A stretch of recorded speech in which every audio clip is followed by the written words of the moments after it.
네, 반갑습니다. 얼굴 읽어주는 남자 간호쌤입니다. 오늘은 이혼숙녀 캠프 폭력성이 분노 조절 장애 남편 이야기입니다. 이제 인상을 읽고 설명을 좀 드리겠습니다. 먼저 이제 남편은 초혼이고요. 아내분이 재혼을 하셨나 봐요. 9살 난 아들이 있는데 결혼에 먼저 한번 실패를 하시고 사회복지사 하던 남편을 그것도 연하의 남편인 걸로 알고 있는데 이렇게 만나서 요즘 참 연상 커플이 많다 그죠. 그래서 이제 결혼 생활을 하면서 어려움을 겪고 있는데 그 이유를 얼굴에서 한번 찾아보겠습니다. 귀를 잘 봐주실래요? 귓밥이 여기서 바로 위로 올라갔죠. 아내분도 마찬가지. 귀가 내려왔다가 올라간 것이 아니라 귀가 바로 올라간 칼귀들입니다. 제가 이제 참 많이 반복해서 말씀을 많이 드렸던 부분인데 왜 이런 분들은 상담실을 오지 않는데 상담실에 자기들 상담을 하러 잘 오지 않아요. 남의 말을 귀담아 듣지 않고 자기 방식대로 모든 걸 해결하는 사람들이라. 글쎄요, 때로는 저희 상담실에도 친구들끼리 올 때 칼기를 가지신 분들이 이렇게 같이 동참해서 오는 경우가 많습니다. 근데 그분들이 꼭 보면은 딴지를 거셔요. 그런가? 아닌 것 같은데. 근데 결국은 다 제가 설명을 해주죠. 그게 왜 아니냐. 그래도 뭐 칼기를 가신 분들이 나쁘다는 게 아니라 그런 자기들만의 방식대로 생각을 하기 때문에 누가 얘기를 하면 그게 맞나 안 맞나 자꾸 이 생각을 한다고요. 그런데 이혼숙녀 캠프나 결혼 쪽이나 이런 프로에는 왜 이런 길을 가지신 분들이 이렇게 많이 나올까? 제가 이제서야 좀 그런 게 이제 감이 오네요. 이분들은 방송에 나올 때 이유가 있어요. 내 말이 맞죠 하려고 나오는 거예요. 누가 잘못했는지 방송에 가서 한번 따져보자. 그래서 이거를 내가 잘못했습니다, 내가 고쳐야 됩니다 라는 생각으로 먼저 나오는 것이 아니라 나는 잘못이 없어요, 내 말이 맞지 않습니까? 이거 보여주려고 나오는 것 같아요. 그런데 이제 이 두 분도 마찬가지로 그런 분들이고, 남편분은 얼굴을 이렇게 보면은 눈썹뼈가 참 많이 튀어나왔어요. 이제 옛날 관상에는 눈썹뼈가 이렇게 튀어나온 사람들은 성격이 고집이 세고 과격하고 막 이렇게 많이들 많이 했는데, 현대 인상학에서는 자 그렇게 보기보다는 자기 스스로 누구의 도움도 받지 않고 누구의 말도 듣지 않고 길을 찾아가고 길을 개척해 나가는 자수성가형들, 누구의 도움도 필요 없이, 도움도 받을 사람도 없지만, 그래서 자기가 자기 길을 개척해야 되는 사람들이라고 알고 있습니다. 아시면 되고요. 그리고 일자형이고 아내분은 약간 측면 볼록형이고요. 그리고 아내분은 입이 약간 돌출되신 형이고요. 두 분이서 사랑해서 결혼했지 않습니까? 뭐 재혼이든 초혼이든 부부가 두 분이 같이 사랑해서, 좋아서 사랑해서 결혼을 했기 때문에 이제 와서 뭐 이렇게 싸우는 데는 다 이유가 있습니다. 그죠? 그 웃는 모습이 예쁘고 사회복지사 뭐 할 때 이렇게 반해가지고 거의 강제로 막 협박해가 아내를 만난 것 같더라고요. 결혼했는 것 같더라고요. 그래서 눈이 옆으로 가늘고 깁니다. 입술이 두툼하고요. 그래서 표현을 잘 할 줄 몰라요, 이 사람은. 그러다 치아가 좀 옥리의 어떤 성질이 있더라고. 말을 잘 못하더라고. 말주변이 없더라고, 이 사람이. 말주변이 없고 코가 이렇게 로마인 코처럼 이렇게 굽었어요. 이렇게 여기서부터 상근이 안경 이게 중간 부분이 팍 꺾였죠. 여기서 꺾이면서 코가 이렇게 굽어서 매부리 코가 아니라 로마인 코.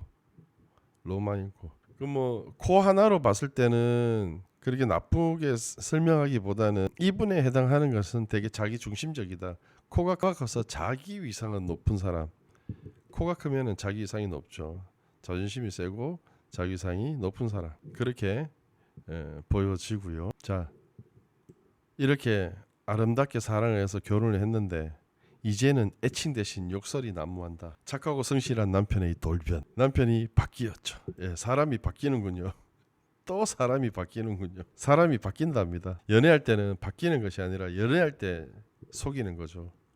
맞지 않습니까? 연애할 때 거짓말하고 속이는 거잖아요. 결혼해서 살다가 보면 바뀌는 것이 아니라 결혼해서 살다 보면 본 모습으로 돌아가는 거고. 아니 그렇게 처음부터 뭐 욕하고 폭행하고 이런 사람을 하고 결혼을 하지는 않았을 거 아닙니까? 그죠? 그래서 원래대로 돌아온 것이다. 원래대로 돌아왔기 때문에 그것을 선택하는 길밖에 없죠. 그 사람을 장단점을 가지고 선택하는 수밖에 없는데 이 사람도 가만 보니까 착하기는 되게 착해요. 남자도. 근데 이제 왜 돈 60만 원 가지고 사채를 쓰고 그냥 해결할 수 있는 같이 의논해서 해결할 수 있는 일도 자기 혼자 어리석게 행동해서 그렇게 큰 일을 만드는지는 이 사람 눈에 있어요. 눈과 눈 사이가 멀어요. 원래 눈과 눈 사이에 이 눈 크기가 하나 들어가면 비율이 딱 맞는데 그거보다 좁은 사람도 있고요. 그럼 오종종하죠. 근데 이 사람은 그거보다 더 넓죠. 이렇게 더 넓은 사람들의 특징이 제가 이제 앞전에 그 남편이 그 앞전에도 그런 분이 있었어요. 그 설명을 한 경우가 있는데 그 사람들이 뭐 주작 논란에 휩쓸리고 이렇게 자기들이 일부러 방송에서 뭐 펜션 홍보하러 나왔다 뭐 이런 설들이 있던데 하여튼 뭐 눈과 눈 사이가 멀다 이러면 그냥 마른 하늘에 날벼락 칠 일은 없잖아요. 그죠? 근데 이런 사람들은 마른 하늘에 날벼락 쳐요. 그 사람을 황당하게 만드는 경우가 있어요. 그래서 이런 사람들이 사람을 좀 엉뚱한 짓을 해가지고 사람을 놀라게 하는 경우가 있어요.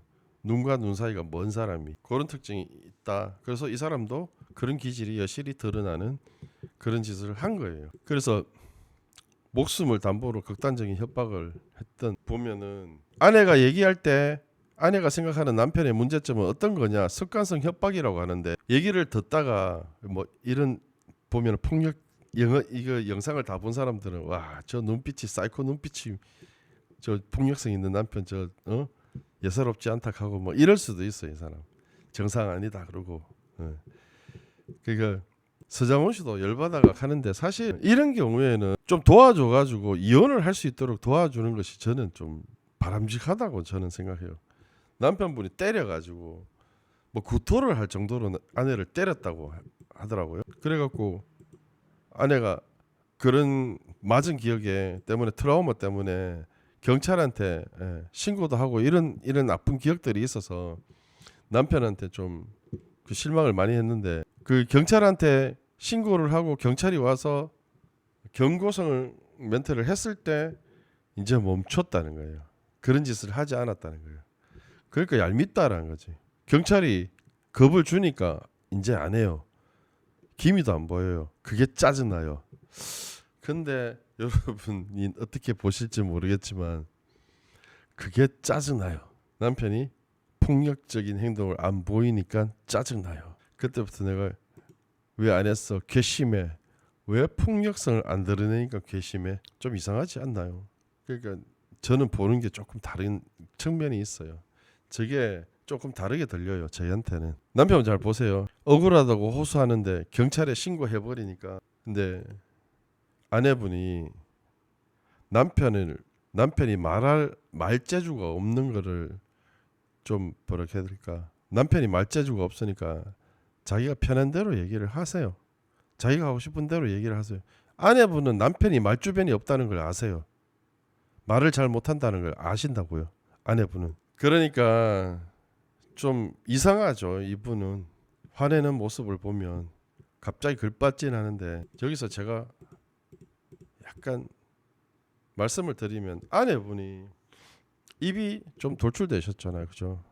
그리고 말씀하실 때 표정이 없어요. 그래서 우울증이 있는 거고요. 입이 항상 이렇게 들려 있어요. 입술이 들려 있고 입이 좀 돌출되셨어요. 그러니까 저는 조금 다른 게 다른 상담사들하고 조금 다른 게 사람 얼굴이 보여요. 보이면 그 사람 말을 100% 믿어주지 않아요. 저도 이 아내분하고 저 남편분이 왔다면은 이 아내분의 말을 100% 믿지 않습니다. 왜냐하면 이 사람이 갖고 있는 기질과 속성도 있기 때문에 말주변이 없는 사람한테 막 몰아붙여요. 이 아내분도 남편한테 분노 조절 장애는 있죠. 남편은 물론 분노 조절 장애가 있으니까 그리고 격리를 시켜야 되는 거는 맞습니다. 그렇게 두들겨 패고 이런데 저 남편도 어떤 아내를 만나냐에 따라서 다를 수 있어요.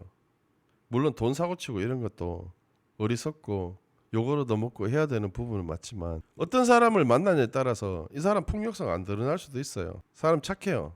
근데 아내분도 코가 이렇게 내려가다가 꺾였죠. 이렇게 여기 계단코라고 이렇게 꺾였어요. 그죠? 한성질합니다. 아내분도 한성질 하시는 분이고 입이 돌출되셔서 자기가 말싸움에서 절대 지는 분 아니고 자기도 알 거잖아요. 남편이 말주변이 없다는 걸 알잖아요.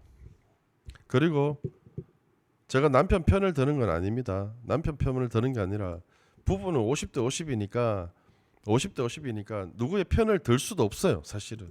그냥 편을 들기보다는 이 상황이 너무 악화됐고 둘이가 해결할 수 없는 부분 같으면 상대가 바뀌길 바라면 안 돼요. 그냥 헤어지는 것이 맞지. 상대가 어떻게 바뀝니까? 사람이 기질과 속성이 있는데 어떻게 바뀝니까? 그러면 아내분도 하고 싶은 말을 조근조근하게 예쁘게 남편 화 안 내도록 남편분이 말 주변에 없으니까 말을 잘할 수 있도록 그렇게 유도해 가면서 말을 할 수 있도록 아내분도 바뀌어야죠. 그죠? 근데 아내분도 그렇지는 못할 거 아닙니까?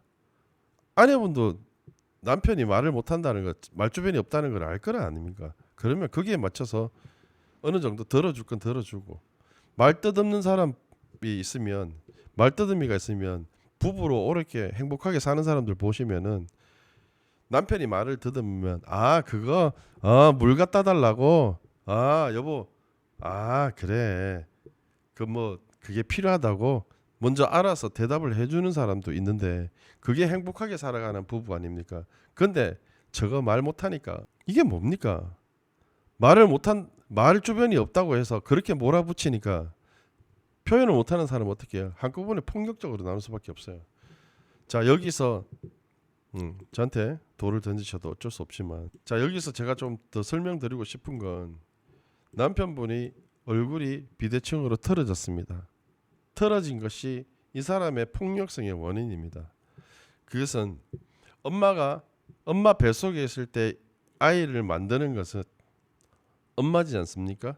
태아를 예쁘게 만드는 건 엄마의 노력으로 만들어지는 겁니다. 그리고 엄마의 심리 상태도 아이한테 그대로 적용이 됩니다. 허나 이렇게 비대칭으로 틀어진 것은 엄마가 극심한 스트레스를 받았습니다. 이 태아를 만들 때, 이 아들을 만들 때 엄마가 극심한 스트레스를 받았습니다. 그것은 아무래도 아버지와 연관이 있을 겁니다. 그게 이제 이 방송에 나올지 안 나올지는 잘 모르겠습니다만은 그냥 틀어지지는 않습니다. 아이 얼굴이 그냥 틀어지지는 않고요. 얼굴 이목구비가 만들어지는 과정에서 이 관상이라는 학문이 생긴 이유가 그 원인까지 다 이유가 있는 거예요. 사람이 만들어진 얼굴의 생김새에서 나타나는 그 기운 생김새와 그 기운들은 엄마 뱃속에서부터 태어나서 자라는 환경에까지 영향을 다 받기 때문에 없는 걸 가지고 얘기를 하는 것이 아니라 수많은 통계를 가지고 얘기를 하는 거기 때문에 저도 거기에 잠깐 토대로 그 이론을 토대로 말씀드리자면 이 남편분의 뱃속에 있을 때의 엄마의 상황 아버지하고 심하게 자주 다투었다든가 그 정도 그러면 제가 더 이상 말을 할 수는 없으나 더 심한 일이 있을 수도 있습니다. 그래서 아이가 얼굴이 비대칭으로 태어나는 겁니다. 그렇기 때문에 이 남편이 갑자기 휘발유를 부은 것처럼 폭발성을 나타내는 것은 그런 원인도 좀 내재되어 있다고 보여지는 부분입니다. 그래서 이 부부라는 것은 50대 50 둘이 사랑해서 결혼을 했기 때문에 누구 한쪽의 편을 들어주는 쪽으로 가버리면 그냥 이혼시키고 말아버려야지. 그 도와주는 것이 진정 같이 살게만 도와주는 것보다는 한번 이렇게 남편이 손을 댔으니까 폭력성을 그만큼 한 번 대기가 어렵지 뭐 두 번 세 번 또 안 된다는 법이 있겠습니까? 그러니까 같이 살면은 서로 좀 괴롭지 않겠나. 그래서 헤어지는 것도 하나의 방법이다. 저는 이렇게 말씀드리고 싶습니다. 이상 인상 읽어주기 얼굴 읽어주는 남자 관우쌤이었습니다. 마치도록 하겠습니다.